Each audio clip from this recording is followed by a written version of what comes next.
She's a seal. Yeah, that was Alright, this is one of the only places I'm able to turn this microphone off. So, alright guys, how many of you have been to the top, or to, not the top side, but how many of you have been to Coldwater Quest to see the Belugas already today? Yes? Most of you have, awesome.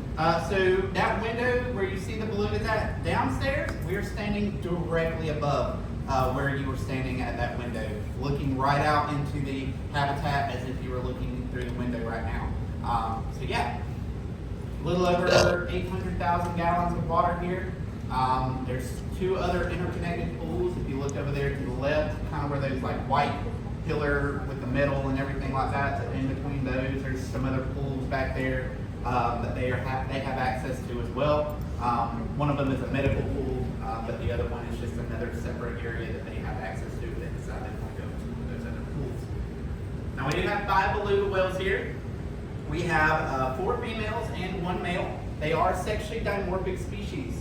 Males are going to be different than females. With the belugas, it's a matter of their size. So if you see a really, really large one come up, that's going to be our 1 male Nunavik. And then the rest of them are going to be our females, including the one that was born here in 2020, Shyla. So she's going to look a little bit more gray when she comes up. They usually don't lose that gray coloration that they are born with until they get to about 6 or 7 years old. She's not even 5 yet, so she still has a little bit of gray color to her. They're born gray to help blend in with their mother's shadow, but then they eventually turn that white color, and that is to help blend in with their surroundings, that ice that covers the surface of the water, which is going to be around the Arctic, subarctic regions. So yeah, and they use that to blend in to hide from their predators. They do have 2 main predators. One of them is orca whales or killer whales.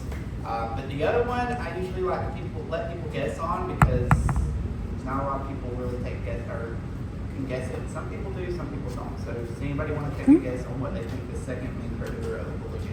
Leopard seal. What? Leopard Orca. seal. What? Leopard seal? Leopards? Seal. Oh, leopard seals. Not leopard seals, no. Orcas was the first one.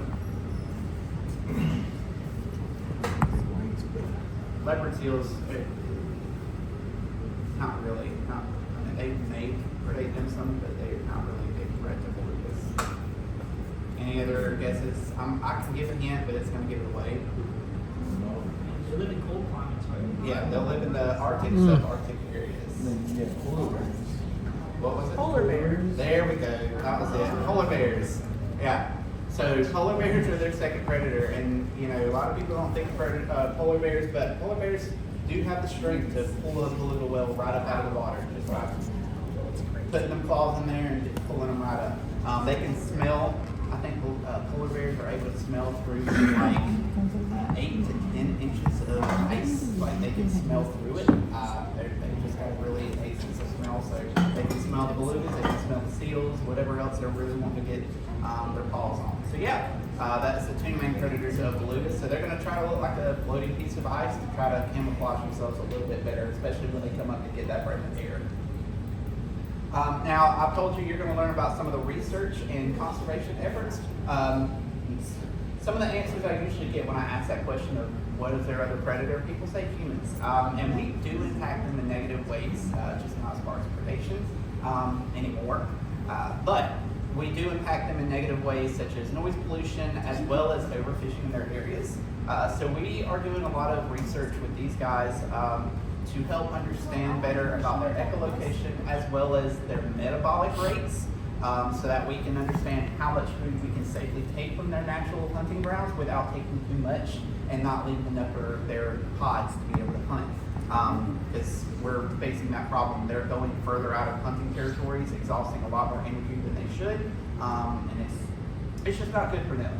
So we do what's a metabolic study. If you look down in the bottom right area down there, there is a dome-shaped structure. It's just a glass structure with some pipes coming out of it that they'll set down in the water. The beluga whales will come, sit up under it, and then they'll ask the beluga whales to just breathe through their blowhole regularly. Then they'll get them to go down, swim really fast to the bottom, and then swim back up. and then test their breath rates after that.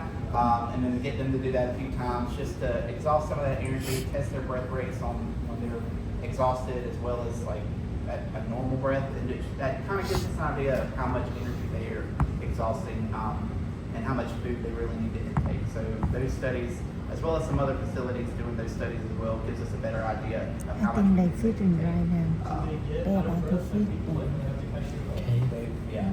The more that they're exhausting their energy, they are mammals, so they're gonna like the more energy they're exhausting, they'll have to catch their breath, especially if they're swimming down those deeper depths. They have to push a lot harder and things like that. So yeah, it causes a lot more exhaustion None. and energy, which causes them to get out of breath. I don't know how you train them to live in mental health and you bother them and come back up and do it again. Lots of positive reinforcement. It's almost like your animals at home. You can give them extra food or pets, things like that to let them know that they've done a good job and they've done exactly what you want them to do. We do the same thing with them. Now, if they choose that they don't want to do something, that's fine. They choose not to, and that's okay. But half the time, they get along well with their trainers. They recognize their trainers. Some of them have favorite trainers. Some of them won't work with other ones. They'll only work with specific people because they have attached themselves. Like they recognize their faces and stuff like that. So they're very intelligent. But you'll also see some enrichment items in there as well. Those buckets on the very far end over there, those are enrichment items, kind of like toys. Basically, it's going to be things that replicate things in their natural environment. Their favorite thing is this blanket material. It's the same stuff made out of car wash. There's an example of it over here. It's just durable and sturdy enough so that they can't tear it up, but it replicates seaweed. In their natural environments, they will rip seaweed up and drag it around just for fun. No specific reason, just to do it for fun. So they do the same thing with the blankets pieces that we give them in here. They'll just kind of throw it around, chew on it a little bit, things like that. So, does anybody have any questions about this area before we move on? Are those like live in your habitat? Do what now? Up there, The video, is it live? Oh,